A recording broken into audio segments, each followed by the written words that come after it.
Hay historias que suenan demasiado simples para ser ciertas, y por eso mismo, casi nadie las toma en serio. Esta es una de ellas.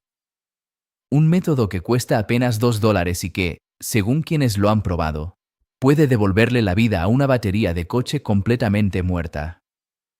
No se trata de una mejora temporal ni de un truco pasajero. Hablamos de restaurarla hasta un punto en el que vuelve a comportarse como si fuera nueva, lista para girar el motor sin titubeos, como en su primer día.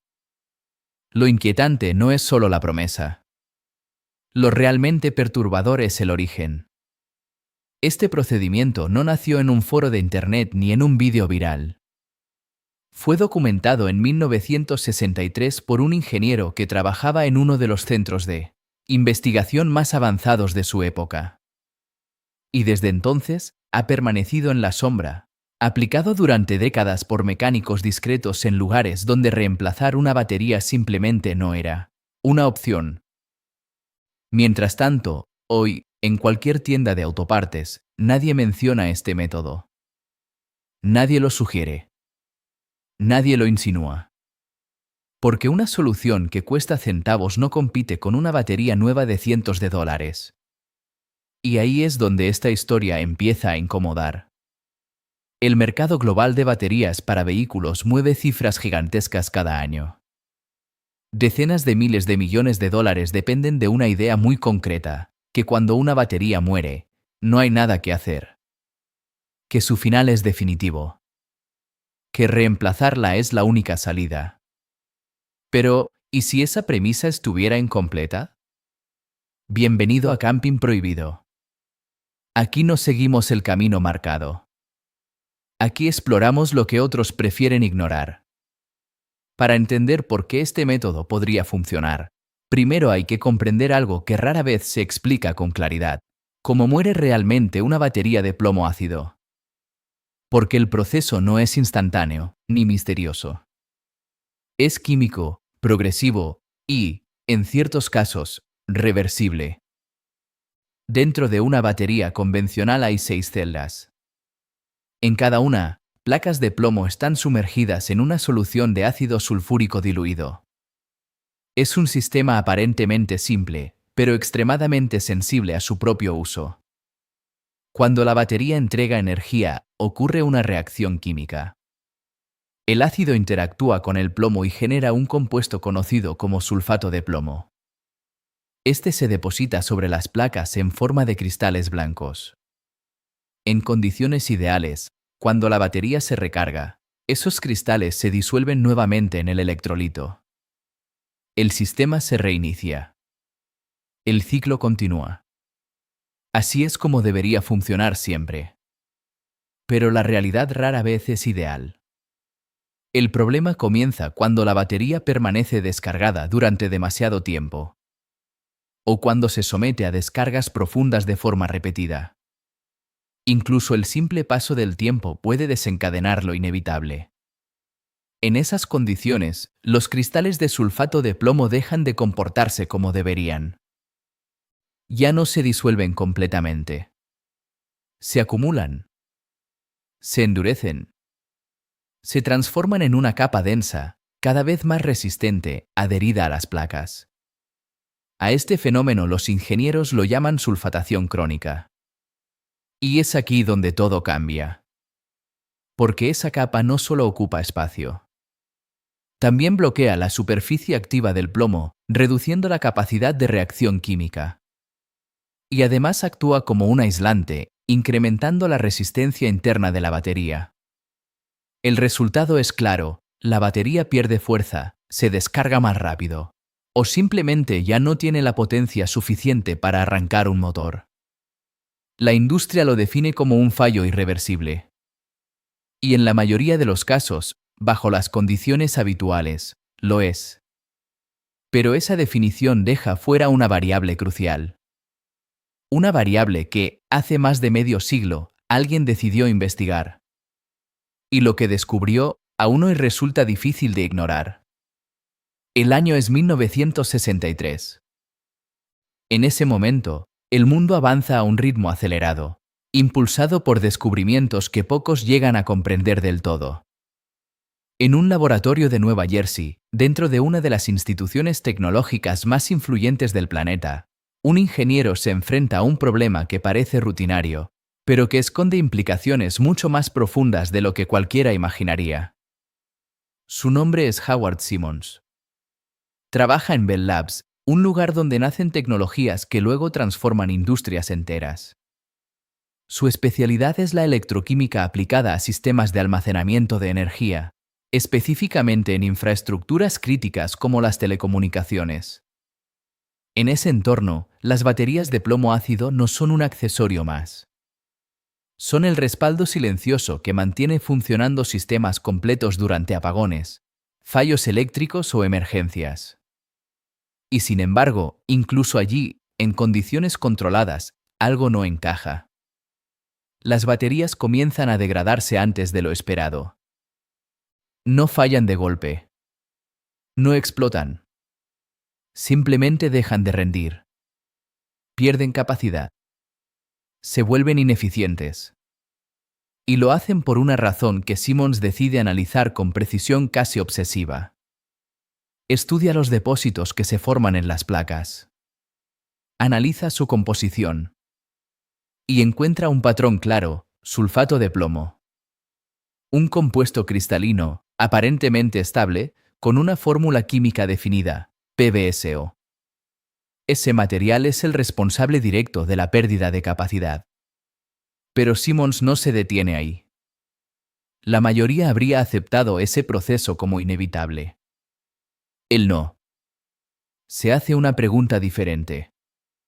Una que cambia todo el enfoque. Si esos cristales se forman a partir de una reacción química, ¿es posible revertirla? ¿Existe alguna sustancia capaz de romper ese enlace y devolver el sistema a su estado original? La respuesta que encuentra no es compleja. No requiere materiales exóticos ni tecnología avanzada.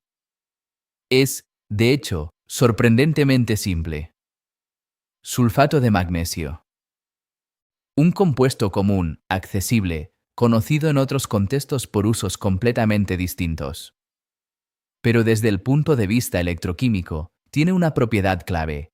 El magnesio posee una afinidad mayor por los grupos sulfato que el plomo. Eso significa que, en una solución adecuada, puede competir directamente por esos enlaces.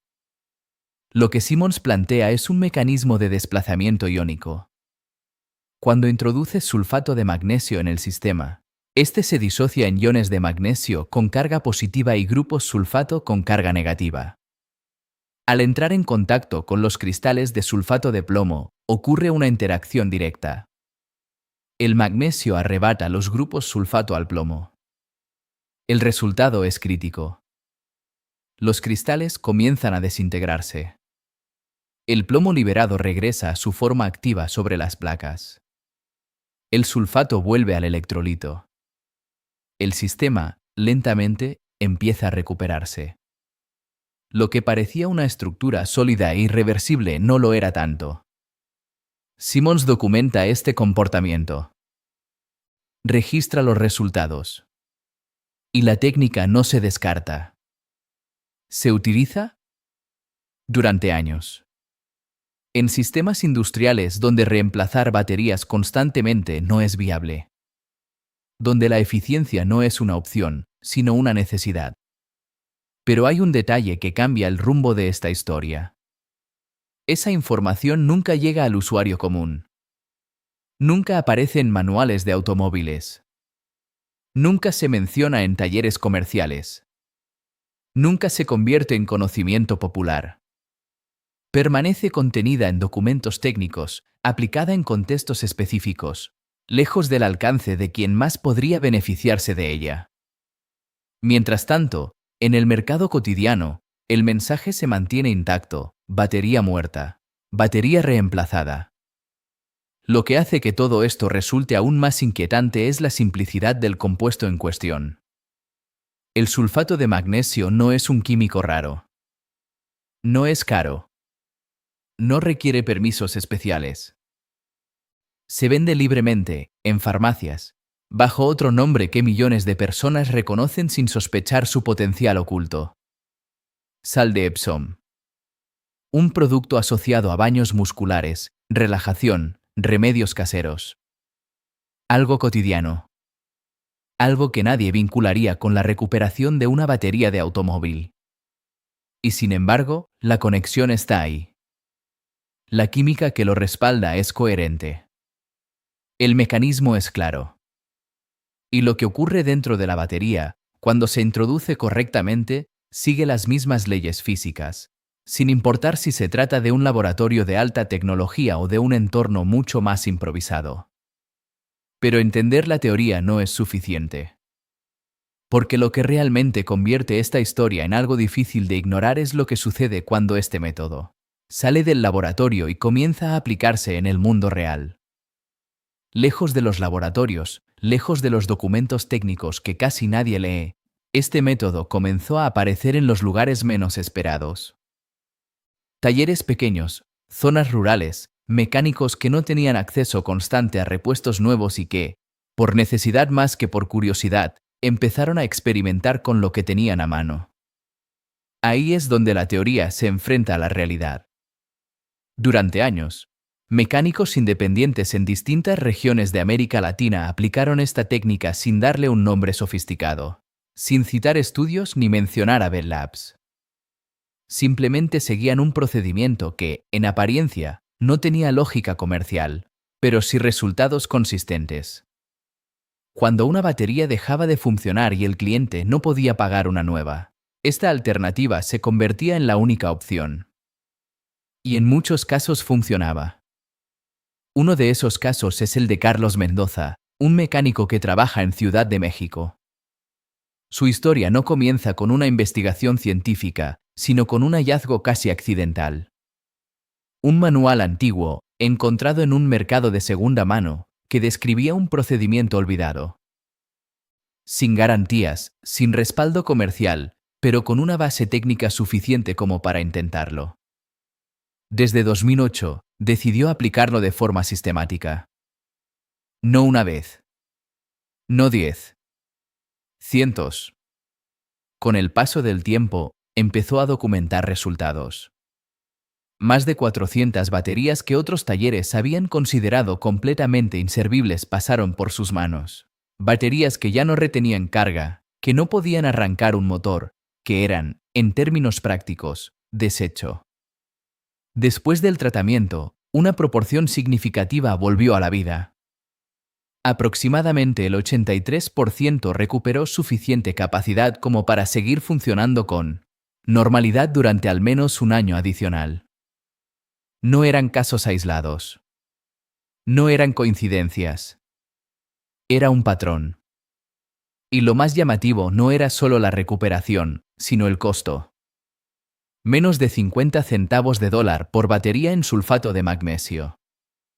Mientras tanto, en el mercado formal, el reemplazo seguía siendo la única recomendación. Sin matices. Sin alternativas. Sin mencionar que, en ciertos casos, la degradación no era definitiva. Años después, en 2019, un grupo de entusiastas de la electrónica en Brasil decidió llevar esta idea un paso más allá. No se conformaron con testimonios. Diseñaron un experimento. Controlado, medido, replicable. Seleccionaron 12 baterías de automóvil con entre 3 y 7 años de uso. Todas habían sido declaradas fallidas por cargadores inteligentes convencionales. Es decir, según los sistemas modernos, no había nada que hacer. Antes de aplicar cualquier tratamiento, midieron su capacidad real utilizando equipos calibrados. Registraron los datos. Establecieron un punto de referencia claro.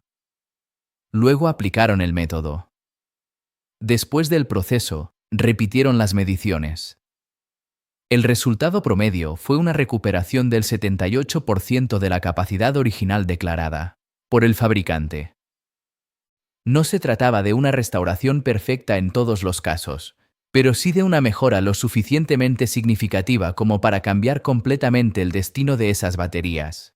Lo que iba a ser desecho volvió a ser funcional. Y aún así, ningún fabricante importante ha financiado estudios similares con esa misma metodología. No porque sea imposible. No porque falten recursos, sino porque el resultado de ese tipo de estudio no se traduce en un producto rentable que pueda colocarse en un catálogo.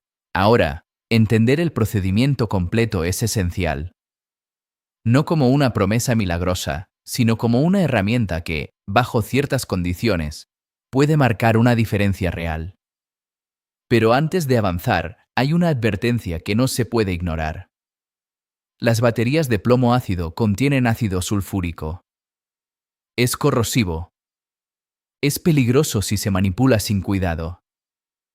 Cualquier intento de aplicar este método requiere un entorno ventilado, protección básica como guantes de goma, y una actitud consciente de los riesgos. Dicho eso, el proceso en sí no es complejo. El primer paso es verificar el tipo de batería. No todas sirven. Es imprescindible que tenga tapones de acceso a las celdas. La mayoría de las baterías convencionales los tienen en la parte superior, y se pueden retirar con una herramienta simple. Las baterías completamente selladas quedan fuera de este procedimiento. El siguiente paso parece simple, pero es donde muchos fallan por apresurarse o subestimar los detalles. Aquí no hay margen para la improvisación. Cada acción tiene un propósito específico dentro del proceso químico que se intenta activar. Se comienza calentando aproximadamente medio vaso de agua destilada. No debe ser agua del grifo. No debe contener minerales adicionales que interfieran en la reacción.